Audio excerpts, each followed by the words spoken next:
자, 여러분 반갑습니다. 지금부터 연력학 4주차 첫 번째 강의를 시작합니다. 지난주에 1장 서론 부분을 어느 정도 마무리했는데요.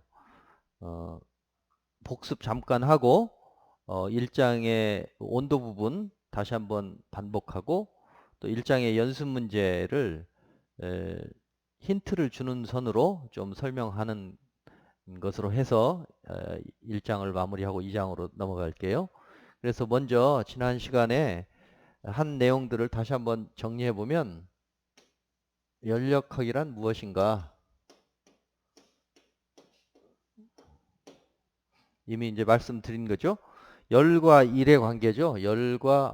어, 일과 열의 관계, 열과 일, 열과 일, 그리고 이 열과 일의 관계를 연결해 줄 때 필요한 게 상태 변화니까 열과 일 그리고 상태 변화,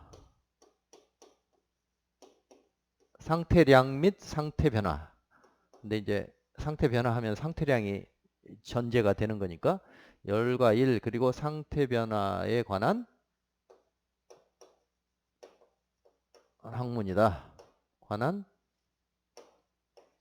학문이다. 이렇게 정의할 수 있고 또는 이제 이 일법칙에서 유도되는 두 가지 개념이 있어요. 에너지와 엔트로피. 그게 각각 1법칙, 2법칙을 형성하는데 이건 이제 기본적인 설명이고 이미 우리가 안다고 볼 수 있는 열과 일로부터 출발하는 기본적인 설명이고 거기서 유도된 어, 법칙으로는 이제 에너지와 엔트로피죠. 그래서 어, 에너지와 엔트로피, 엔트로피에 관한 학문이다. 이렇게 표현을 해도 되겠어요. 이렇게. 그래서 이게 지금 연력학 하면 열과 일의 관계 그리고 열과 일의 관계를 상태량과 상태 변화로 설명한다. 그러다 보면 열과 일의 등가성이라는 말이 나오면서 열과 일이 본질적으로 같다. 열과 일의 등가성이라는 그런 원리로부터 연력학 제1법칙이 유도가 되고요. 연력학 1법칙이 유도가 된다. 그래서 이때 에너지라는 개념이 나온다. 에너지. 열과 일을 포괄하는 더 상위 개념으로서 에너지라는 개념이 또 물리량이 유도가 돼요. 엄밀하게 유도가 돼. 그걸 할 거야. 1장, 2장에서. 그래서 에너지 보존 법칙이라고도 불린다. 의미적으로 보면 열과 일이 본질적으로 같다. 그리고 그걸 포괄하는 에너지라는 개념이 유도가 된다. 그래서 어떤 시스템의 에너지는 보존된다. 라는 말로 귀결이 돼요. 이게 이제 1법칙이고 2법칙은 그래서 1법칙은 이제 에너지와 관련된 거고 2법칙은 엔트로피와 관련되는 거죠. 그래서 2법칙에서는 이 열과 일이 에너지 관점에서 그 본질적으로는 등가라고 하지만 레벨은 다르다. 급수가 다르다. 그래서 열보다 열이 이 정도 위치라면 일은 훨씬 더 고급 에너지다. 이렇게 보는 거예요. 그래서 이게 만약에 이게 그림으로 표시하면 일은 자연적으로 자발적으로 열로 100%갈 수 있지만 열은 일로 자발적으로 100%갈 수 없다. 그래서 예를 들어 우리가 이제 주울이 이거를 밝히는데요. 뒤에 가서 자세히 하겠지만 일을 어떤 유체에 회전 날개를 넣어서 막 돌려주니까 넣어준 만큼 열로 다 바뀌었어. 그렇지만 열을 원래대로 온도를 낮춘다고 해서 일이 생기는 건 아니에요. 그리고 또 열을 가지고 온도 차이를 가지고 일을 만들 수는 있지만 이 에너지가 100% 일로 변환되지도 않아요. 그래서 레벨이 다른 거예요. 레벨이. 그래서 방향성이 여기서 나오죠. 방향성. 그래서 이 방향성이 존재하는데 이 방향성이 얼마나 현저하냐, 이 방향성을 한쪽 방향으로만 가려는 성질이 얼마나 큰가, 이걸 규정하기 위해서 그 방향성을 이제 엔트로피라고 정의를 해요. 엔트로피. 그래서 엔트로피는 증가하는 경향이 있어요. 증가 법칙. 그래서 이것을 연력학 제2법칙이라고 합니다.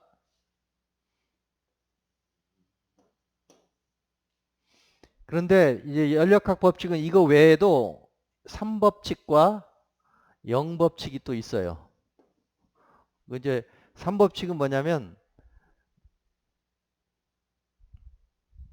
이 엔트로피의 기준이, 엔트로피가 어느 경우에 0이 될 수 있느냐, 엔트로피가 0이 되는 기준을 설명해요. 엔트로피가 0일 때, 0인 기준점에 대한 법칙이에요. 법칙. 그래서 이것은 절대 영도, 절대 온도로 0도, 0도, 제로, 0도일 때. 그리고 완전한 물질. 이 세상에서 가장 완전한 물질로 볼 수 있는 게 완전 결정체, perfect crystal structure. 완전 결정체.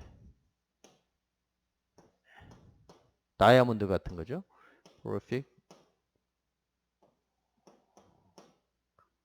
crystal.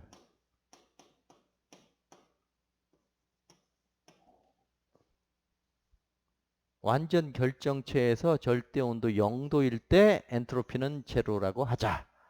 제로가 될 수 있어요. 이때는 아무것도 절대 온도 0도니까 이런 기준 하에서, 그러니까 무슨 얘기냐면 엔트로피는 뭔가 0도보다 살짝 높기만 해도 어떤 물질이 존재하면 하여튼 엔트로피는 0이 아니라고 볼 수 있는 거죠.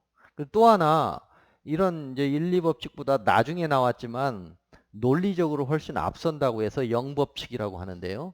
연력학 제0법칙, 0법칙. 가장 중요한 건 1, 2법칙입니다. 1, 2법칙이니까 주로 이제 1, 2법칙으로 하시되 3법칙과 0법칙도 있다. 이거는 상식적으로 또 기계공학 전공자들은 알아줬으면 좋겠어요. 연력학 0법칙은 3단 논법이에요. 3단 논법. 3단 논법이다. 이게 무슨 뜻이야? A가 B이고 B가 C이면 뭐예요?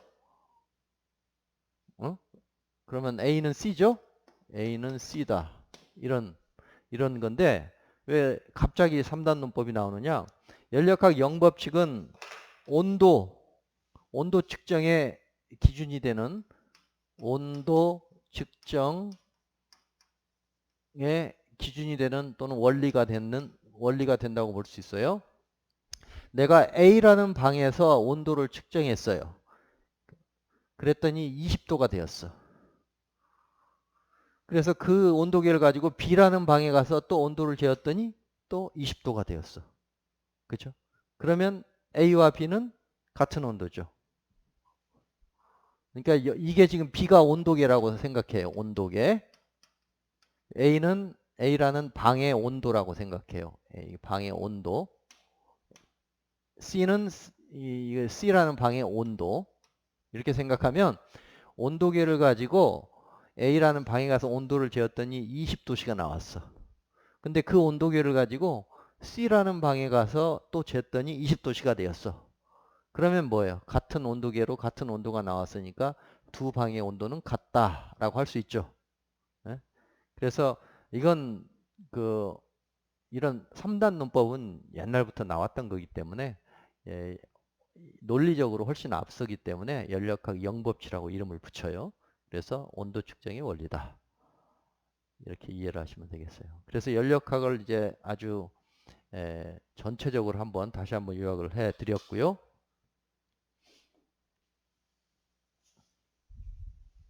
그래서 지난 시간에 서론의 마지막 부분에서 여러 가지 그 압력에 대해서 말씀드리고 또 온도에 대해서 말씀드렸어요. 그래서 압력까지는 잘 이해했을 거고, 밀도, 압력, 온도. 복습 한번 하면 압력은, 밀도는 부피분의 질량이죠. 부피분의 질량 나누기 부피. 그래서 단위가 킬로그램 퍼 미터 3승. 압력은 정의가 힘 나누기 면적. 정확하게 하면 수직으로 누르는 힘이라고 그랬어요. 수직으로 누르는 힘 나누기 면적. normal force. 단위는 뉴턴 퍼 미터 제곱. 또는 줄여서 파스칼 했어요. 그래서 1표준 대기압은 10의 5승 파스칼이다. 정확하게 하면 1.013 곱하기 10의 5승 파스칼이다. 킬로파스칼로 하면은 뭐야? 101.3 킬로파스칼이죠. 약 100 킬로파스칼. 또는 0.5 메가파스칼. 메가로 하면은 0.1 메가파스칼. 1기압 0.1013 메가파스칼이죠. 그리고 이것을 또 어떻게 했어요? 수은주로 하면은 수은주 760mm, 760mm 수은 Hg. 또는 물기둥으로 환산하면 물기둥 10m, 정확하게 하면 10.332m H2O. 그래서 이 물기둥 10m가 1기압에 해당한다. 이게 굉장히 중요합니다. 과거의 산업혁명 시대에 이제 석탄을 캐고 할 때 물이 필요하잖아요. 물이. 그래서 이제 물을 펌프로 끌어올리는데 여기 이제 수원이 있어요. 여기 물이 있어. 그래서 여기 펌프를 꽂아가지고 양수기로 펌프로 해서 이제 물을 올리는데 여기가 10m가 10m 이상 올릴 수가 없는 거야. 실제로는 한 7, 8m 이상은 펌핑이 안 돼요. 아무리 열심히 여기서 돌려도 7, 8m. 이론적으로는 10m, 10.332m인데 그래서 처음에는 이걸 잘 몰랐어요. 왜 그런지. 근데 이제 아는 거지. 여기의 압력은 1기압이잖아요. 여기 압력은 1기압. 여기는 1기압. 그리고 이걸 굉장히 빠르게 돌려줘서 여기에 진공을 형성해서 이렇게 끌어당기는데, 그죠? 끌어당기는 거니까, 여기까지 해야 되겠네. 여기까지. 10m.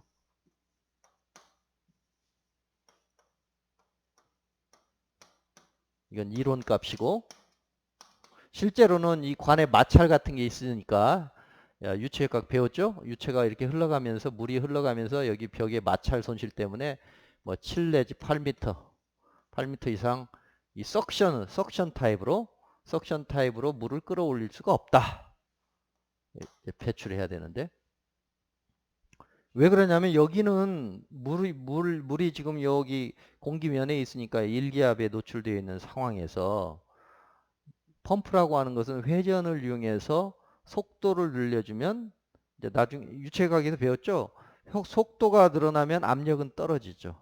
그래서 굉장히 빠르게 돌리면 이론적으로 이제 진공에 가깝게 만들 수 있고 그러면 여기는 1기압 여기는 진공으로 가정하면 1기압 델타 P 압력이 1기압에 해당하는 만큼으로 물을 올려 보낼 수 있으니까 그게 지금 요거잖아요. 10.332.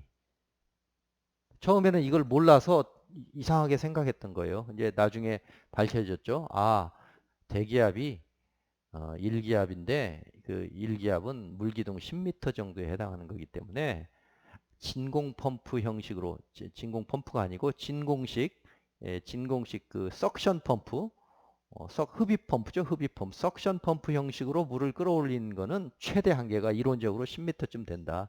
그러나 실제로는 마찰 손실이 있으니까 한 7m, 8m밖에 안 된다. 그래서 이런 경우에는 물을 받고 또 여러 개 연결해서 계속 올려줘야 되겠지. 만약에 이게 석션식이 아니고 여기서 미는 펌프면은 훨씬 더 많이 올라갈 수 있어요. 미는 형식이면. 밀 때는 여기서 2기압, 3기압, 4기압으로 얼마든지 밀 수 있으니까. 근데 땡길 때, 석션, 빨아 땡길 때는 이 대기압과 영기압의 최대가 1기압이니까 이론적으로 10m. 마찰 손실을 고려하면 뭐 7, 8m밖에 안 된다 하는 것을 알게 되었어요.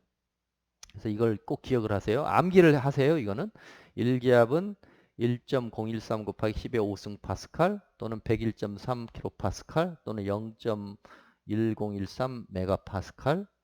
물기둥으로 하면 10.332m, 수은기둥으로 하면 0.76m.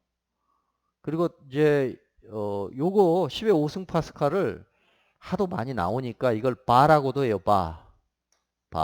바라고 불러. 그래서 1.013 바라고 해요. 바. 그 다음에 기압의 단위에 이 기압 말고 이게 지금 SI 단위인데 파스칼이 SI 단위 말고 이런 단위가 있다고 그랬죠? 킬로그램 포스 퍼 제곱 센티미터. 이게 현장에서 많이 쓰는 단위인데 단위 제곱 센티미터당 1kg의 포스 9.8 뉴턴이지. 단위 제곱 센티미터당 9.8 뉴턴에 해당하는 그걸 우리가 1 공학기압이라고 하는데 공학기압, 공학 또는 공업기압이라고도 하고 1공학 또는 1 공업기압 좀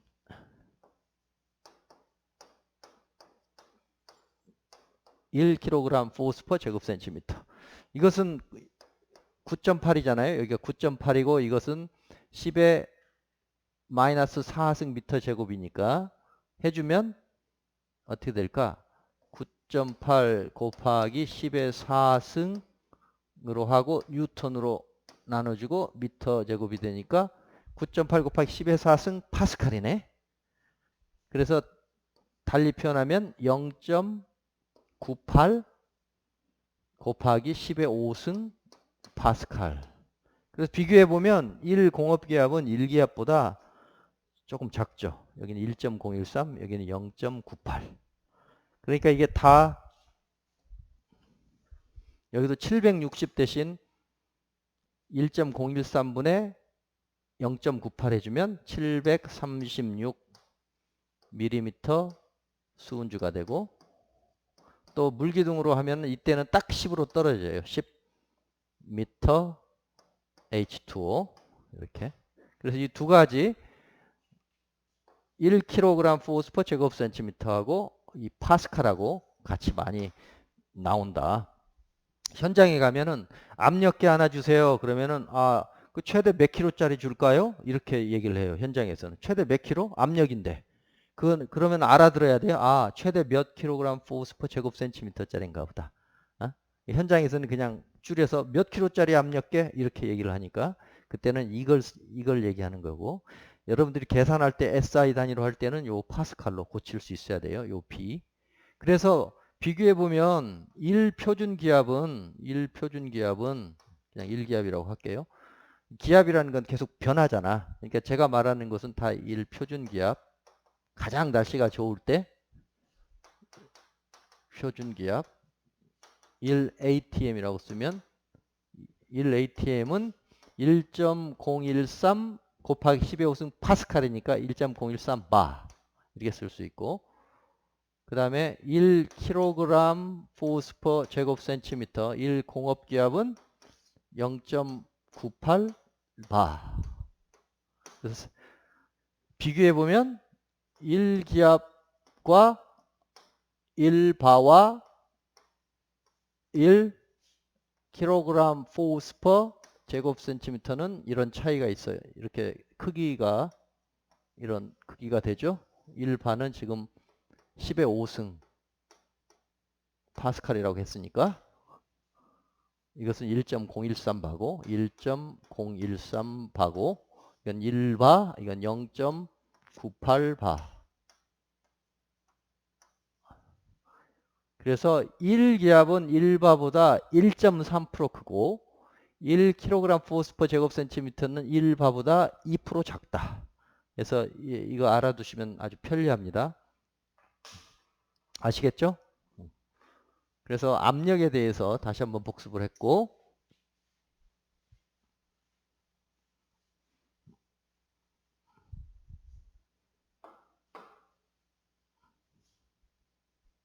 온도도 지난 시간에 온도는 크게 섭씨, 화씨,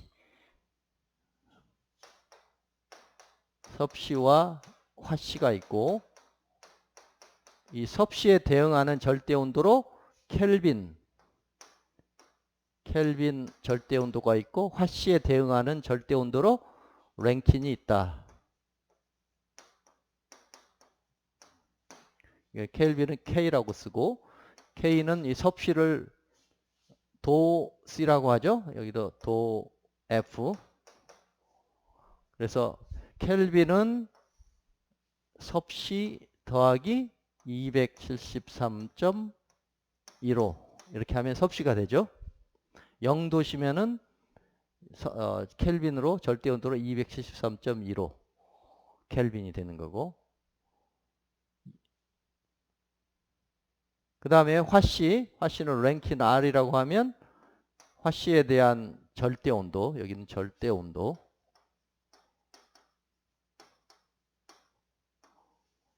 화씨에 대한 절대 온도는 화씨 더하기 460, 뭐 459점 얼마인데 대략 460 이렇게 얘기를 해요.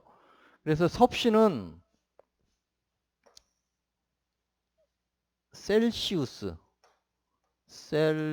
셀시우스라고 해요. 셀시우스. 디그리 셀시우스. 섭씨. 그러면 영어로 디그리 셀시우스라고 읽어요. 뭐 10도다 그러면 10 디그리 셀시우스. 그렇게 읽어요. 우리말로는 섭씨. 이 섭이 미스터 섭이야. 미스터 섭. 미스터 셀시우스. 셀시우스를 아마 그 중국이나 이쪽에서 받아들일 때 섭으로 한자로 바꿨을 거예요. 셀시우스. 섭으로. 그 미스터 셀시우스라고 보면 돼요. 그 다음에 이것은 화씨. 이거는 페런하이트. 사람 이름이에요. 둘 다. 셀시우스. 이건 페런하이트. 페런하이트. 이렇게 쓰나? 페런하이트.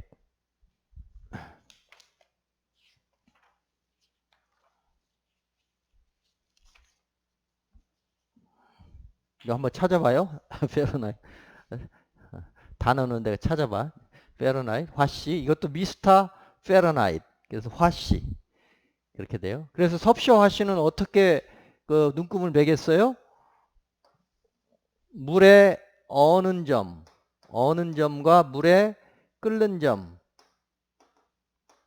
점을 각각 섭씨는 도씨는 어는 점을 0도씨, 끓는 점을 100도씨라고 잡고 기준을 잡고 여기를 100등분했죠? 여기를 100등분했어. 이렇게. 반면에 페런하이트 화씨는 똑같은 기준인데 어는 점을 32도로 잡고 끓는 점을 212도로 잡았어요. 화씨로. 그리고 여기를 180등분을 했어요. 이렇게. 그래서 섭씨, 화씨 이 원리만 알면 서로 변환할 수 있겠죠. 기울기가 벌써 이렇게 되니까. 그래서 만약에 섭씨를 화씨로 바꿔라. 그러면 어떻게 하면 될까? 화씨는 섭씨 여기다 A 더하기 B 이렇게 생각하면 되겠죠? 그래서 이 기준을 한번 넣어봐. 0도씨일 때 32가 돼야 돼. 그럼 여기가 0도씨. 여기 0을 넣으면 32가 돼야 되니까 B는 32네. 얘는 32가 돼야 돼요. 32가 돼. 그래서 섭씨는 A, C 제로 A 섭씨 더하기 화씨는 섭씨 더하기 30인데 여기에 이제 앞에 기울기는 어떻게 될까? 여기 100을 넣었을 때 212가 나와야 되니까 그걸 대입해 보면 기울기가 100분의 180, 여기가 100분의 180 이렇게 돼야 되겠죠? 근데 100을 넣으면은 180 더하기 30이 212가 나오니까, 그래서 이게 뭐야? 5분의 10분의 18, 5분의 9, 5분의 9 섭씨 더하기 32 이렇게 변환할 수 있어야 되고, 좀 기왕에 이번 학기 동안이라도 암기를 하세요. 계산하기 편하게. 그래서 우리 예제 문제 있잖아요. 거기 보면 뭐 섭씨와 화씨가 같아질 때의 온도를 구하시오. 또 화씨가 섭씨의 2배가 되는 온도를 구하시오. 뭐 이런 거. 만약에 섭씨와 화씨가 같을 때 온도를 구하시오. 그럼 둘 다 X라고 놓으면 되지. 이렇게. 둘 다 같아지니까. 이걸 만족하는 X를 구하면 섭씨와 화씨가 같아지는 온도가 되고, 만약에 화씨가 섭씨의 2배가 온도는 되는 온도를 구하시오. 그러면 섭씨를 X라고 적고 화씨는 EX라고 놓고 X를 구하면 되겠지? 뭐 이런 식으로 얼마든지 여러분들이 이제 구해 볼 수 있어요. 이해됐죠? 그 다음에 이제 해당하는 절대 온도, 이 섭씨에 해당하는 절대 온도는 켈빈, 화씨에 대한 절대 온도는 랭킨, 이렇게 이해를 하시면 되겠어요. 아시겠죠? 네. 자, 그럼 이것으로 1장을 맞추고 조금 쉬었다가 계속해서 이 두 번째 강의에서 뵙겠습니다. 수고했습니다.